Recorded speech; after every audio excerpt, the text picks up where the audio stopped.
Asik. Saya buka dulu nih. Tarak taku, sapo tahu. First on throttle, last on the brakes. Itu kan tagline-nya MotoGP ya. Ya. Ini saya udah siapin sih materinya. Kita sambil ngobrol sambil kayak main game gitulah. Tapi sebelumnya saya mau tanya dulu nih buat Kinara. Kinara ini kan unik, jarang perempuan mau nonton MotoGP. Sejak kapan sih suka MotoGP, Kinara? Kelas berapa ya? Kelas 5. Kelas 5 SD. Iya. Siapa yang ngajakin nonton? Abang saya, Pak. Oh, beda berapa tahun usianya? Abang saya udah kuliah sih. Oh, berarti cukup jauh ya. Iya. Oke. Dia juga suka Marquez. Iya, suka. Berarti kalian punya idola yang sama. Iya. Berarti sama dengan Nico. Nico juga fans beratnya Marquez ya. Iya, Pak. Cuma saya yang fansnya Rossi. Berarti kita ini musuhan sebetulnya, 2 lawan 1. Cuma berhubung saya lebih tua ya saya harus pilih yang tua juga dong. Nah, kita langsung aja nih. Kalau Nico merhatiin MotoGP dari kapan? 2011. 2011 berarti SD juga ya? Zaman-zaman stoner, Pak. Wah, zaman stoner Ya, itu dulu saya stoner itu. waktu di Honda. Honda. Tapi stoner tuh ajaib. Satu-satunya yang bawa Ducati ke juara dunia waktu itu cuma stoner. Sampai sekarang. Cuma satu itu yang bisa menaklukkan Ducati karena katanya Ducati ini motor paling kenceng dan paling susah dikendalikan. Dan ada prediksi kalau Marquez masuk ke Ducati itu nggak akan terkalahkan. Karena Ducati itu secara di atas kertas jauh lebih kencang daripada Honda. Makanya justru malah susah ngendaliinnya. Tapi kalau Marquez orang-orang yakin bakal bisa bawa Ducati seperti Stoner bawa Ducati. Hanya Stoner waktu itu mutusin buat pensiun ya waktu masih muda. Sekarang jadi petani ikan. Karena pertimbangannya keluarga. Karena memang resikonya besar sih jadi rider MotoGP itu. Jatuh tuh nggak tanggung-tanggung, jatuhnya bisa di 200 km per jam. Kita jatuh 80 km per jam aja benjolnya nggak tahu segede gimana ya. Tapi gimana nih perasaan kalian? Nanti balapan pertama di Qatar, Marquez belum bisa ikut. Gimana kok? Maksudnya gimana Belum tuh? bisa. Ya kan Marquez kan belum bisa ikut kan nanti di Qatar kan? Ya, Perasaanmu gimana? ya udahlah, take time aja buat Marqueznya gitu. Untuk dianya juga kan. Tapi Untuk penasaran kebaikannya juga. masih penasaran nggak pengen nonton? Nggak ada, walaupun nggak ada Oh, Marquez. pengen nonton pasti. Tetap ya. Kalau saya nggak ketiduran, dah aja. Tapi kan sekarang udah ada YouTube, orang udah banyak yang ngerekam loh. Jadi pagi-paginya bisa nonton atau siangnya. Nah kalau Marquez nggak ada, kamu pegang siapa nih nanti di Qatar? Miller. Wih, Jack Miller.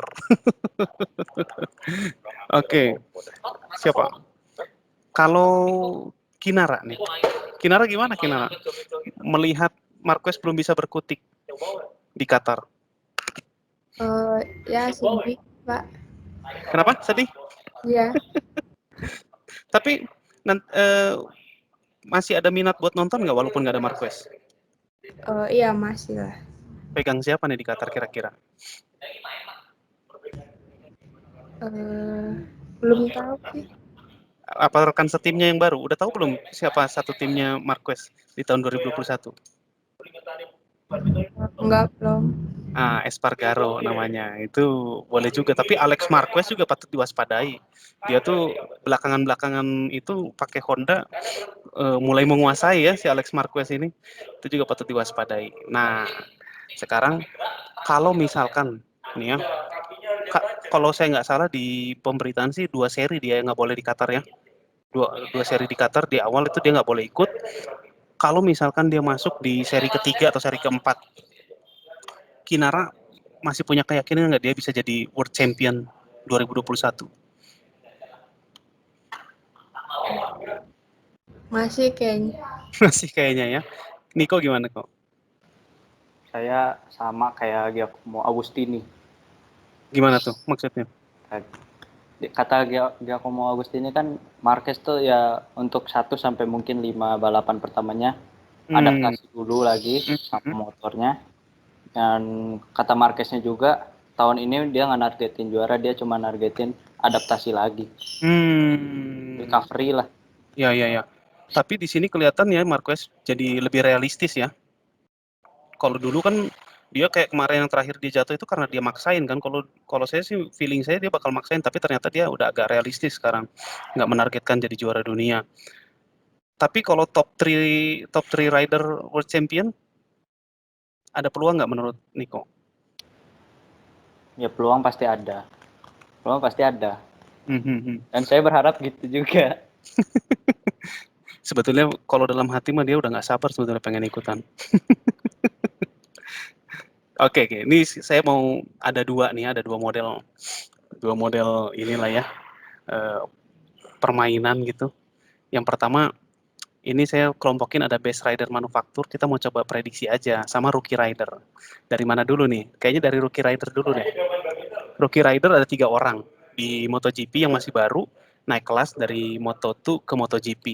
Ini yang pertama di atas Luca Marini, nomor 10 dari Sky VR46, adiknya Valentino Rossi, ada Enea Bastianini dari satu tim sama Luca Marini tapi beda sponsor ya. Kalau ini dia Sky 46, kalau dia disponsori oleh Sponsorama Racing, tapi masih sama-sama Ducati. Nah ini satu level di atasnya Jorge Martin, dia sama Pramac Ducati. Sekarang pertanyaannya buat Kinara dulu. Kita ini aja, rawang-rawang aja Kinara. Dari 3 pembalap ini nanti masuk yang bakal race di Qatar, mana yang bakal jadi terbaik di antara mereka? Secara finish ya. Yang finish paling depan di antara mereka bertiga. Feelingnya Kinara aja. Luca Marini kayaknya. Oke, kita nanti bikin pembuktian. Jadi kemungkinan ada episode 2-nya. Ini kan episode 1. Oke, Kinara pegang ini ya, Luca Marini ya buat rookie rider. Marini. Sekarang ke Nico nih. Nico, yang mana Nico? Kalau lihat dari tes kemarin, saya pegang Bastian ini. Oke, Bastian ini ya. Kalau saya pegang Jorge Martin. Oke, Jorge Martin. Karena kan Marini udah dipegang sama Kinara, nggak seru dong. Oke, saya pegang Jorge Martin. Kita buktikan nanti. Cuma kalau saya lihat dari ini ya apa? Kalau lihat dari secara comfort gitu, nyamannya atau enggak? Kalau saya sih kayaknya Jorge Martin. Kenapa? Karena Jorge Martin ini fantastis ya. Dia satu-satunya pembalap yang pegang kontrak 2 musim di Ducati. Sisanya pembalap Ducati semuanya cuma pegang 1 musim. Kenapa dia bisa pegang 2 musim?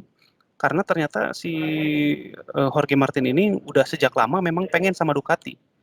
Dan Ducati melihat prestasi dia di Moto2 luar biasa, nggak mau kehilangan kesempatan dong. Langsung kasih 2 kontrak 2 musim. Dan ini akan membuat persaingan antara rider Ducati secara keseluruhan per manufaktur ini akan menjadi persaingan yang panas. Ya, ada anak bawang udah pegang 2 kontraknya 2 musim, yang lain masih 1 musim. Jack Miller sekalipun cuma 1 musim dia punya kontrak. Oke, ini kita tutup rookie rider ya. Sekarang kita mau coba cari dari base manufakturnya. Jadi kalau manufaktur itu dari Honda siapa, dari Aprilia siapa, dari KTM siapa, bukan per tim ya, jadi per manufaktur. Dari Ducati siapa? Kita coba lihat nih. Base rider manufaktur kita prediksi aja ya. Bukan prediksi siapa yang juara, tapi prediksi siapa yang paling depan di antara mereka. Dari Kinara dulu. Ini ada dari tim Aprilia Kinara. Aprilia menurunkan 2 rider untuk manufaktur mereka. Yang di kanan nomor 41 itu Alexis Espargaro, yang 32 Lorenzo Savadori. Feelingnya Kinara, yang mana nih Kinara?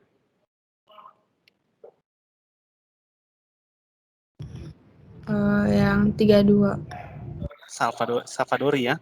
Oke, menurut Kinara, Savadori bakal finish di depan Alexis Espargaro. Nico gimana Nico? Alex ya, oke. Alex Espargaro. Saya juga pegang Alex. Ya, saya pegang Alex. Kenapa? Kalau Niko kenapa pegang Alex? Kayaknya sama jawaban kita, Pak. Apa tuh? Sesuai hasil tes lagi, tes kemarin kan Qatar hari keberapa, hari kedua apa hari ketiga gitu. Alex Espargaro kan ke-1 pernah di sisa 2 jam terakhir. Di situ agak menurun memang, tapi menjanjikan lah. Ya, secara waktu dia luar biasa ya di depan Savadori, dan dia udah punya pengalaman sama Aprilia. Kalau Savadori kan baru masuk kali ini kan, itu yang Full membuat dia. seasonnya baru season ini ya, full Iya, season. baru masuk ini seasonnya. Oke, kita lanjut setelah Aprilia kita ke Honda. Wah, tanpa Marquez, Honda tanpa Marquez. Ini pasti tim favorit kalian. Kinara, pilih siapa Kinara? Dari Honda. Siapa yang paling depan di antara mereka?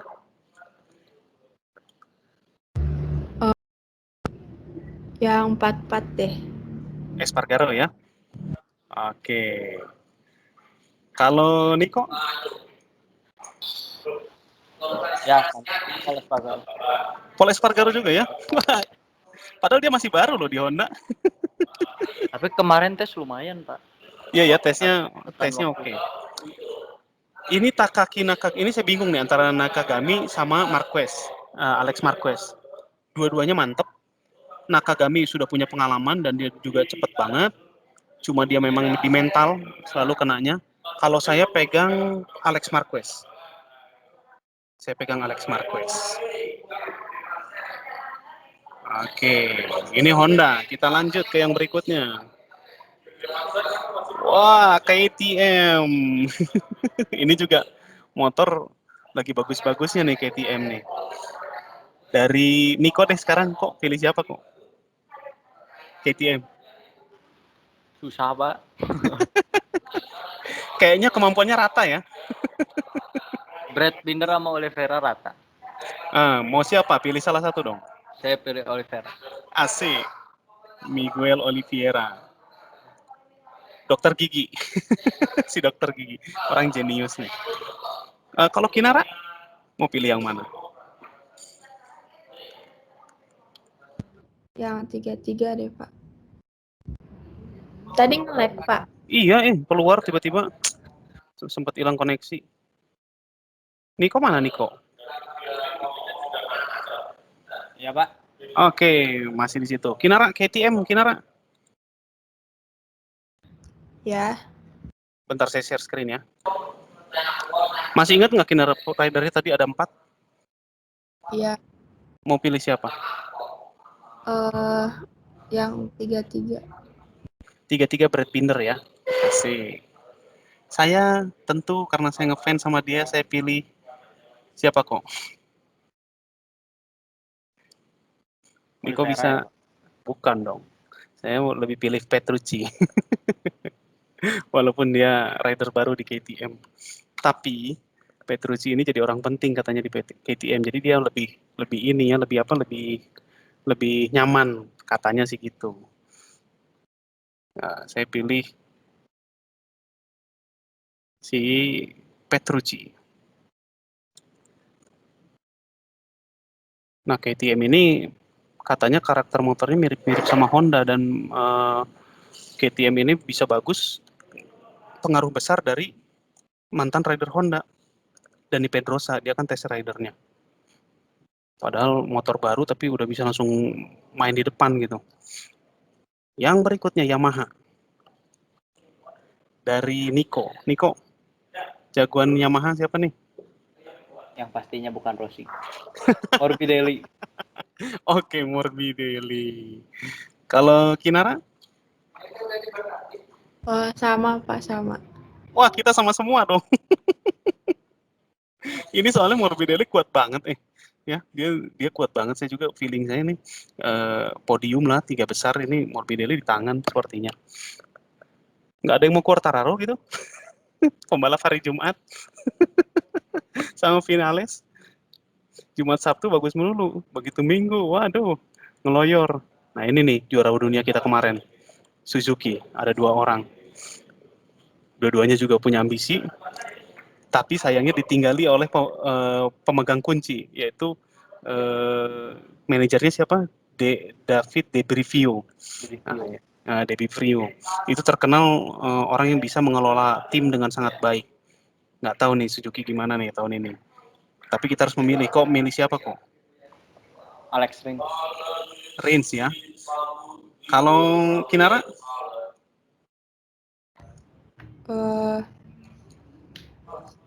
Yang 36 deh, Pak. Joan Mir ya. Oke. Ya. Saya sama dengan Kinara. Saya pilih Joan Mir. Oke, nanti kita buktikan hasil prediksi kita. Mungkin minggu depan. Masih punya waktu nggak nih minggu depan? Tapi kayaknya Niko sibuk nih minggu depan. Atau Senin aja kita bikin. Untuk evaluasi. Kita lihat hasilnya ya. Nanti gampang lah kontek-kontekan ya. Oke, sampai sini perjumpaan kita. Thank you. Niko, thank you Kinara. Sampai ketemu di Qatar. Dadah. Kasih Pak. Pak. Terima kasih.